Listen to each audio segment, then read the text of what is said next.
What's up, guys? My name is Brianna Garcia. I am the host of the Untold Stories Athlete Edition. So a little bit about this podcast. One of my dreams is to always start a podcast, and at Baylor, I think it would be awesome to interview student athletes and get to know their stories. I think a lot of athletes are more than just an athlete, and they have so many stories that can inspire others. So I'm super excited. And a little bit about myself, I'm also a student athlete here at Baylor. I am a senior journalism major, and I am currently on the track and field team, and I'm a 400-meter hurdler. And my first person I have on my episode, which I'm super excited, is one of my best friends. Lily Williams. Hi. Hi. I'm so happy to be here. I know, I'm so excited. So a little bit about Lily. Lily is a sophomore from Aurora, Colorado. She is a sprinter for the track and field team and is a neuroscience major, which is crazy. It's a lot. Yeah, no, I think journalism is a lot, and hearing what she has to do is crazy. So a little bit about her accolades. Lily was a phenomenal high school athlete. I know she was a swimmer and got into track, sophomore year?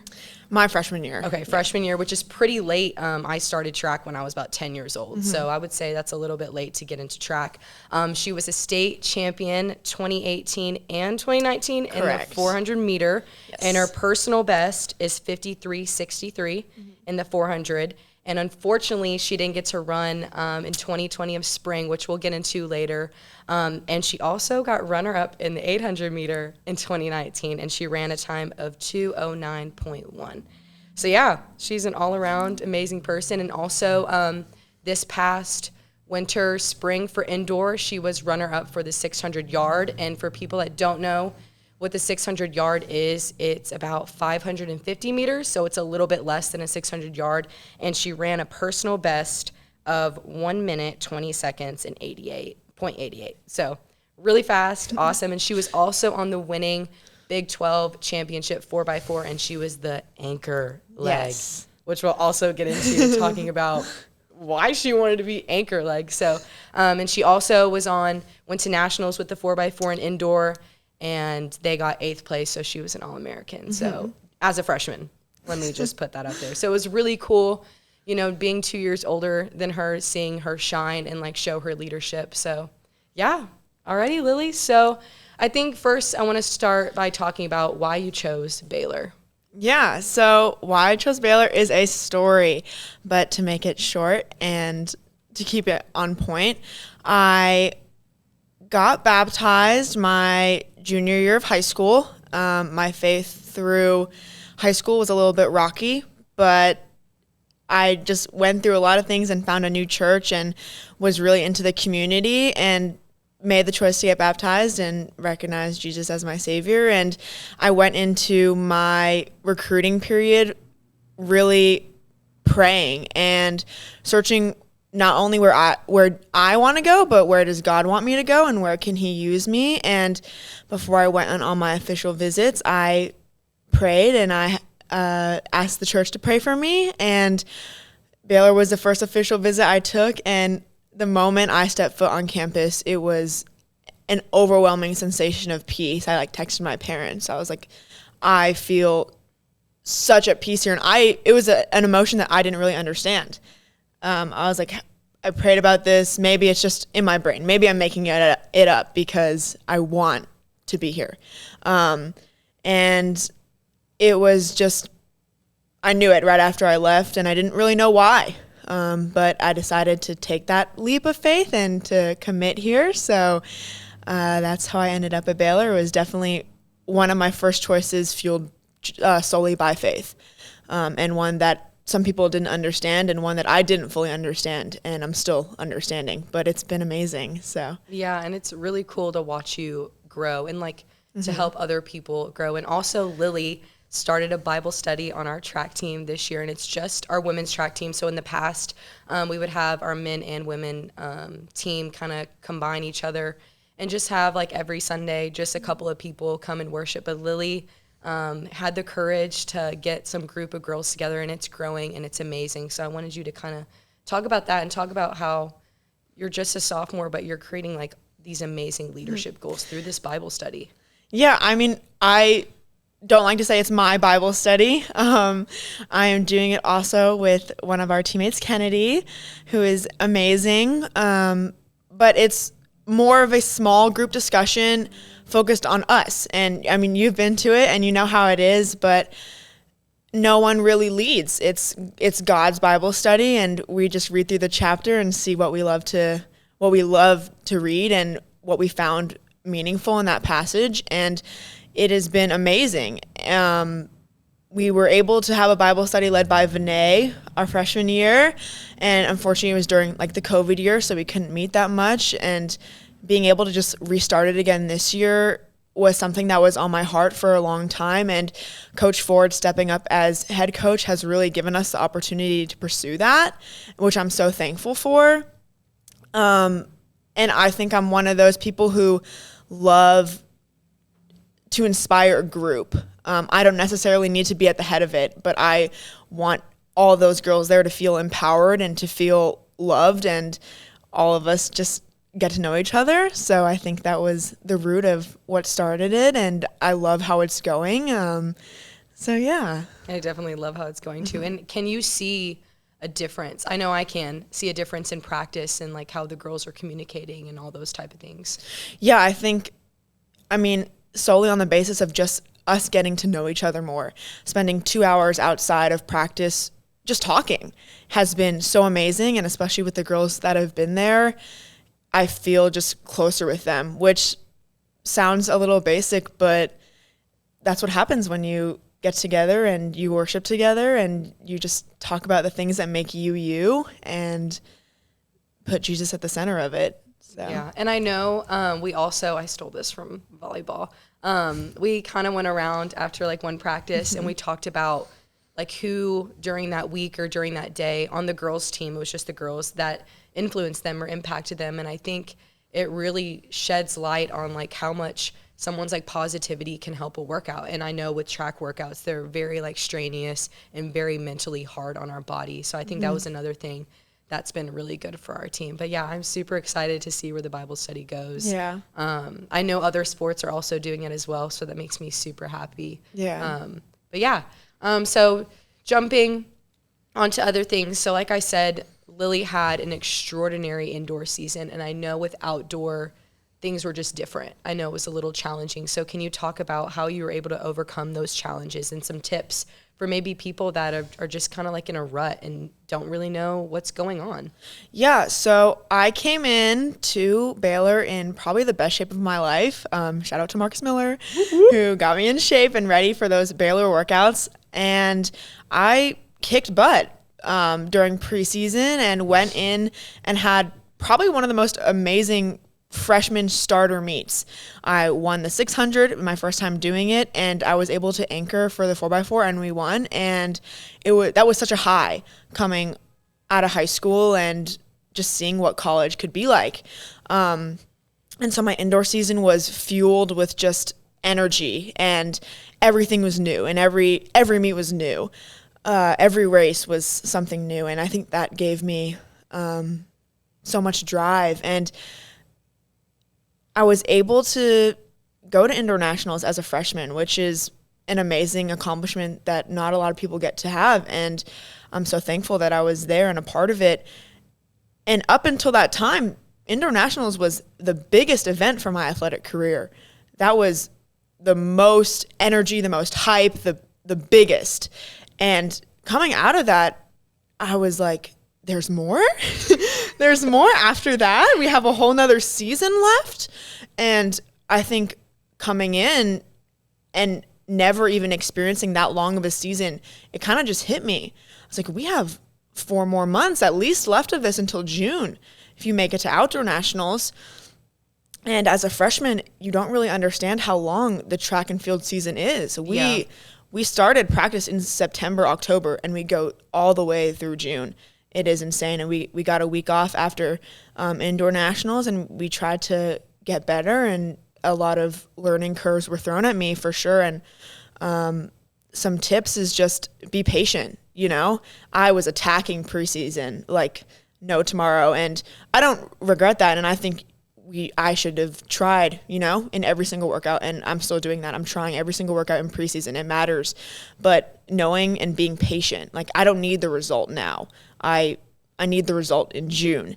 Outdoor nationals is a bigger deal than indoor nationals, for sure. So knowing that and knowing how to rely on your teammates and your support system around you. Bree, shout out to Bree, was a major part of what got me through the year. And having those people and looking for those people really helps, and knowing who to turn to. So anyone who's a freshman who's coming in, or even not a freshman, like look for those people in your life. Look for those people who are lights in your life, and turn to them and rely on them. So those are my 2 little tips. It's a long season, but you can do it. Yeah, and like 2 things I want to add is for people that don't know much about college D1 track is like we have an indoor season, and that begins, it could be the end of December, it could be January, and that goes all the way until March, depending if you're done after Big 12s or you go to nationals, indoor nationals. And then you maybe have a week or 2 off. Yeah. And usually if you go to indoor nationals, they let you have a little bit of a longer break because you've just been running so hard and competing. But usually you jump right back into outdoor, and outdoor can go all the way to June. So it's not just like, high school track where you maybe start February, March, and then end in May. This is like a full semester long, and on top of that is school as well. Yeah.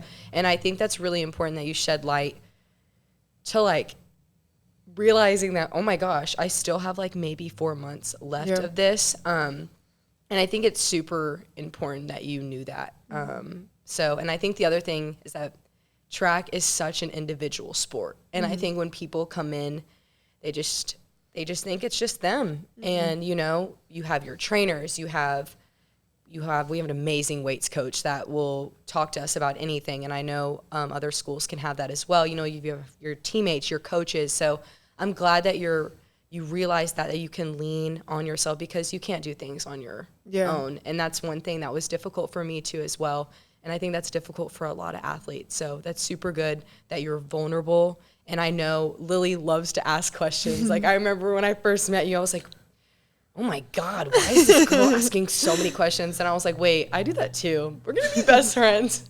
So I think it's really good that you realize that. And do you have like any type of things that you like changed for this preseason that you're equipped for outdoor and you're ready for that and mentally prepared? Yeah, I think I came in this year and I'm trying to step up as in a leadership role on our team. And I find so much energy and derive so much energy from giving energy to other people. So stepping up during practice and realizing that even if it's not my day, even if I don't feel my greatest, being the most positive person I can be and supporting everyone else actually fuels me in my day. And focusing on that, like my goal is not just, and my purpose is not just to run fast. Like I'm on a team of so many talented and amazing girls. And another one of my purposes is to support them and to be there for them. And I think when you step back and look at your purpose is not just, oh, I need a PR. PRing is everything. It's not just that. It's a PR is a personal record. Personal record for those of you. Sorry. I don't just need to run my fastest every time. It would be nice, obviously, but just thinking about that might not get you through the whole season. So being a positive light, and hopefully that energy can carry me through. And if it's not my best day, it might be your best day. And then I'm there as your teammate to support you. And so I think that will really help me this year. And also this Bible study has been an amazing way for us to get to know each other better. And I think that will really bleed into the season of us being able to support each other how we need. So yeah, those big factors. Yeah. So my last question for you is, Lily Williams, what makes you more than an athlete? What's like your purpose and your identity in? Oh my goodness. That is a big question.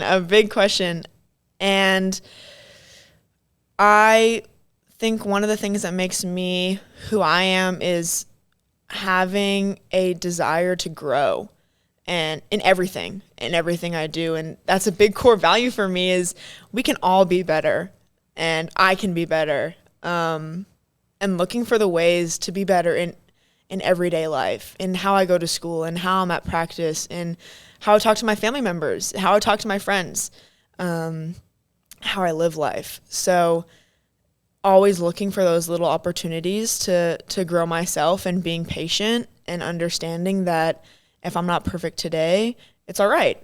I still have a lot of time, and just knowing that where I am right now is not a setting place for me. I think it's important for all of us to know that we can always go farther. And if that takes, the help of someone else, then lean on that person, because we're not all just sedentary. And I think I'm still finding my purpose through that, like through growing. I want to be able to help people and change their lives and change my life. So that's a little vague question. I don't have a specific answer, but that was perfect. Yeah. And I think you live up to those very well. I'm starting getting emotional. Okay, so the thing that I want to do with this podcast is I ask questions on Sikkim 365 to the listeners, what they want to know, a little bit about you.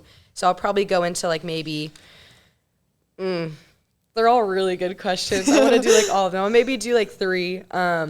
We'll see. Okay, so this is from Garland Bear 84. He has 2 questions. So the first one is, which leg is the hardest in the 4x4, and which would be your first choice if you had to pick? Oh, goodness. In my personal opinion, all of them are really hard. I agree. I think the one that I have the most difficulty with is probably the first leg. We have amazing runners who I trust fully to start off our 4x4. RM Minor being one of them, who is an amazing coming out of the blocks, and Kavia Francis also. And I think that them just starting off the whole thing with momentum is insane. I ran the anchor leg of the 4x4. Which is the last leg. The last leg. And the 4x4 is 4 people doing it depends, doing a 400. Yeah. So it's about equivalent to a mile. So yes. I anchored all throughout high school, and going into my first freshman meet anchoring, and again at conference anchoring against Texas, which you won, by the way, was nerve-wracking. And it's nerve-wracking for everyone else too, but I think that is difficult in and of itself, having the confidence to be able to know, okay, I can go out there and win this for our team, and I can still carry it. They all have, each leg has our challenges. I think first and fourth are some of the biggest ones, though. Yeah. And which one would be your first choice? Oh, my first choice. I think I'm so familiar with the anchor. Yeah. I run better when someone's in front of me, and so it can be a little hard for me to get out. But when someone's in front of me, I'm like, I'm gonna go catch this person. They're not gonna beat me. They're not gonna beat my team.